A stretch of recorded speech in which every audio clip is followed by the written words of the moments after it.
Tuesday podcast. It's your girl, Danie. And on this week's episode, I wanted to go ahead and discuss relationships and having standards. I was listening to a video somewhere, and the woman was talking about how she's in her 30s and just trying to navigate through like the dating world and relationships and situations. And she's at a point where she's comfortable enough to stand firm in the things that she wants. So it made me think, and it made me want to discuss today's topic, which is having relationship standards and not deviating from them because you like a person. And I want to know what that means to you guys and what has your experience been like with that. So, of course, in my dating life and in relationships and situations, I seem to always be the one that continues to settle and put my feelings and needs on the back burner to not necessarily save face or to say that I'm in a relationship, but to keep the peace. Because I feel like I'm the type of person that, because I'm so laid back and because I'm not like all loud and in your face, people use that against me in terms of thinking that I'm not as serious as I am in terms of the things that I say that I want and I need. So I feel like a lot of times I am that person who deviates from my wants and needs just to keep peace within a relationship. And I feel like at some point I need to grow out of that. And I feel like I struggle with the difference between settling and compromising, or sacrificing rather. Yeah, sometimes I struggle with the idea of settling.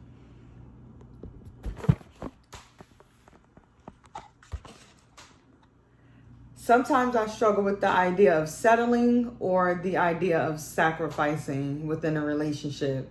Because, case in point, if we discuss all of these things up front about, what we like, what we don't like, what our love languages are, and, the things that we feel like we need within a relationship to not really feel complete, but to be happy and to be satisfied and to be content in a sense with, what's going on.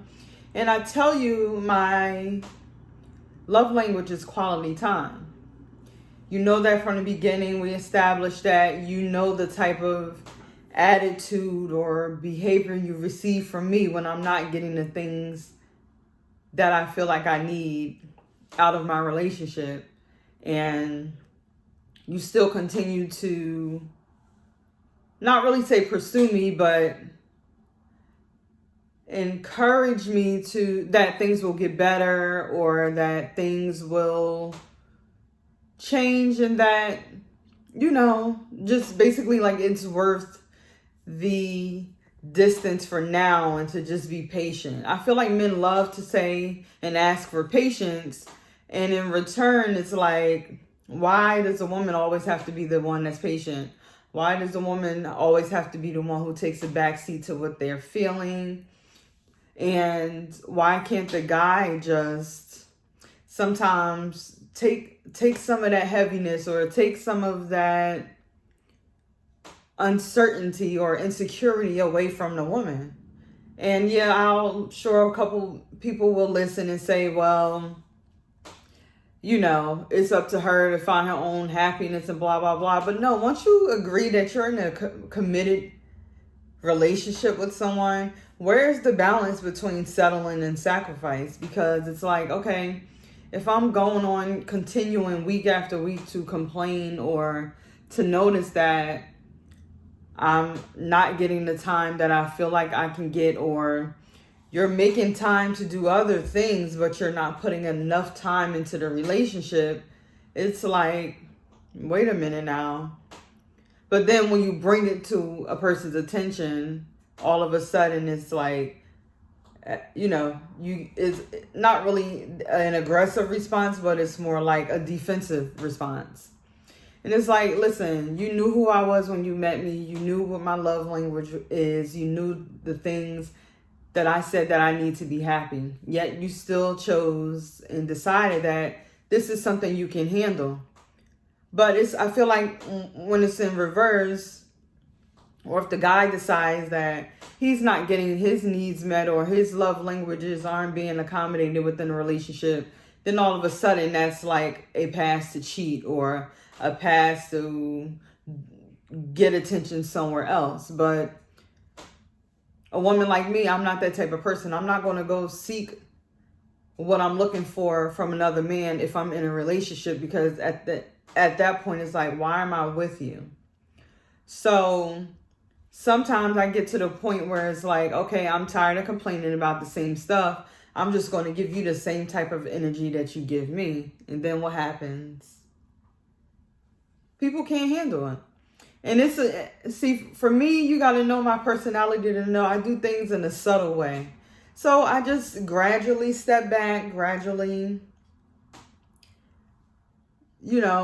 take myself out of the equation. I really just fall back and give you the type of energy you give me. But then you all of a sudden decide that, wait a minute, I'm not getting enough sex, or I'm not getting enough attention, or you're not touching me the way you used to. And it's like, well, I'm not getting the things that I need, and you're not getting the things that you need. Then what are we doing exactly? Why are we in this? Is love strong enough to continue to bounce back and forth between settling and sacrificing? I'm not so sure all the time. And that's something that I've had issues with. Because it's like, with all that's going on in the world and with all that's going on, just day to day, trying to just survive, be happy, provide, be supportive and encouraging, and do all of these things and be all of these things for other people and for yourself. You want to be with someone you feel like has you. Like, this is my person and they got me. But if you're not getting that, what does a person do when they're in that situation? I just want to know. From experience, I want to know from you guys' relationships, or is it a point where like you really sit down with your spouse and have a heart to heart and say, listen, these are the things I need, and if you can't provide them for me or to me, it's time to dissolve the relationship? I'm just wondering, how does a situation or a relationship like that normally, what is the end result from that? Like, is it normally negative or is it normally positive? I'm not sure. So like, I think people should always, when you're in a relationship, you should always consider your spouse's love language, because this is what they're telling you that they need in order to feel like, they're being loved or they're being cared for, or, they're just getting their needs met.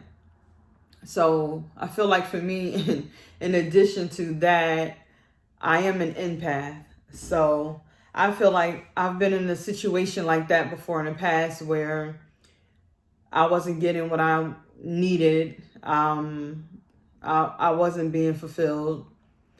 And the relationship was very stagnant, but it was also to the point where when I would bring it up and bring it to the attention of the person I was with, it's always something going on in their life, or it's always something or someone else that's the reason why they can't be there for me the way I need them to be there, whether it be a child or children or things of that nature. And it's like, well, then I start to feel bad. So I feel like being an empath sometimes makes me naive, because then I take a step back and say, you know what, this is a good person, this is a good guy. Let me just give it some more time, or let me just trust that maybe I'm being a little bit too impatient in the situation, and it'll work out when it's supposed to. But I am here to say 9 times out of 10, it does not work out the way I'm assuming it will. By me taking that step back and me being the more passive one, or just deciding to put my feelings and needs on the back burner to accommodate another person, my spouse's struggle or situation that they're in that has nothing to do with me, I end up not being stupid, but out here looking crazy, because whole time you might have somebody else, or you might be spending that time with somebody else that's supposed to be my time, or you say it's your kids, or you had to do this with this person, or you had to take care of a family member, or if I'm getting stood up, oh, I had to go take my mother to go do this, the dog needed shots, all types of stuff. And it's like, at what point do you say, I need to put some time into my relationship and to take the time to make sure that my spouse is good? But again, when it comes to the type of personality I have, I feel like people take advantage of that, and they decide that the things that I'm saying and the things that I'm needing is not as important as the other things that are going on in their lives. And to me, that's a problem. And that's something that I was learning from my last relationship, because people ask me, like, what did your last relationship teach you? And it's like, it taught me a lot of things, and a lot of it was that I spent a lot of time trying to accommodate someone else's lifestyle when I should have been worrying about my own, and worrying about my own needs. It's like, but then when you're selfish, people don't want to deal with you, and they think that you're moving funny. But that's one thing I can say from previous relationship to now is I'm not taking any shorts. You know what I'm saying? Like, moving forward, I'm not taking any shorts. I'm going to express my needs, my wants, my feelings, and either you with it or you're not. So no more Mrs. Nice Girl, as they say. No more Mr. Nice Guys. No more Mrs. Nice Girl. And I don't mean that saying I'm going to be like rude, disrespectful, angry, mad at the world type of vibe that us black women, well, let the world paint that narrative about us anyway. But it's more like, no, I'm going to stand firm in the things that I want and need. And if you cannot provide that to me, then we can either continue to be friends, or we can dissolve the relationship, and I will find someone who can be those things for me. And that's just what it is. I feel like it's a very, very thin line between settling and sacrificing in relationships. But it's like, you have to pick and choose, I guess, who's worthy of it, who's worth the going through that process with, who's showing you that they can provide and they can be that person, and they're willing to be that person for you. And once in a while, an occasional slip up or something to happen where you have to, change up the pattern. But if it's a continuous thing and you're noticing like all these empty promises aren't being fulfilled, it's like, all right, you got to smarten up and realize that this might not be the person that I need them to be. And they may very well be that person for someone else. They just might not be the person for me. And that's something that I was thinking about in terms of my own personal life when I was listening to that story that I heard. And I just want you guys to tap in on this conversation. Let me know what you think. I feel like having relationship standards and not deviating from them is something that is top tier list right now at 35 years old. I'm not taking any shorts. And I want to know how you guys feel about that. Where are you in your relationship, or how old were you when you got to that point where you said, you know what, enough is enough and I'm going to be about me?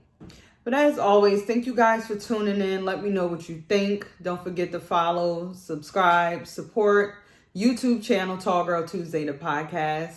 And if you want to be a guest on the show, I'm wrapping up season 1 fairly soon. If you want to be a guest on the show for season 2, don't forget to email me at tgtthepodcast@gmail.com. And on my social media platforms, the link in my bio takes you to my link tree. And you can go in there and sign up for the submission form to be on the show. And Tall Girl Tuesday is, in fact, looking for sponsors for season 2. And as always, thank you for tuning in. I will see you next week.